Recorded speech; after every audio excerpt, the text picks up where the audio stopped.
As we continue our Beck Stay Ever series focused on rural rescues and grain bin entrapments, our next story takes us to Wilmington, Ohio, a quiet community in southwestern Ohio that was sent into chaos just 6 months ago, as a call at 11:30 a.m. on March 23, 2023 is one the Wilmington Fire Department will never forget.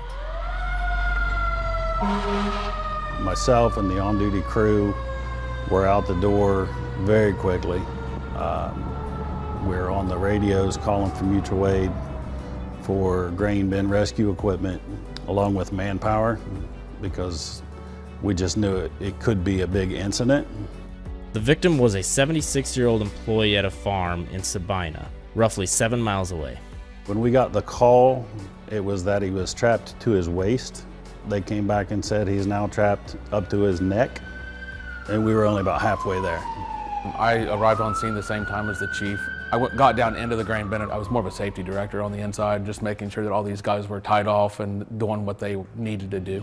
When I first entered the bin, I just tried to keep him calm, asked him questions, realized instantly that he was in a predicament unlike what we'd ever encountered since he was sitting against the back of the bin. I knew it was going to be hard for us to get him out. We weren't able to get a tube around the back of him due to him being so close to the bin, so we tried to make a U around him, but it wasn't near as stable as a circle. We fought that the whole time.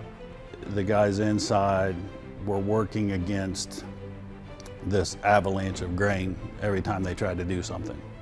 It just kept coming down on them. So they ended up having, instead of building a tube, they were basically building walls. The grain was very hard. We couldn't drive the tubes far enough into the grain to be able to be stable. We eventually did cut holes in the side of the bin to relieve some of that avalanche, that mountain of corn.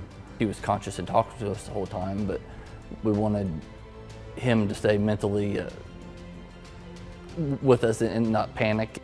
We needed to get a grain back. I knew a local farmer that had one. I don't know who called him, but within 5 or 10 minutes, that grain back was there. It significantly increased the speed in which we were getting grain out from around him. When the grain vac showed up was probably when we knew this was coming to a quick end. I never had the feeling that we weren't going to get him out, and maybe that was being naive on my part. After 5 hours of hard struggle, the rescuers freed the victim from the bin. We were all just glad it was over. Everybody was tired and cold. It was a very stressful, very long day. We had farmers bringing grain vacs, trucking the grain to the terminal.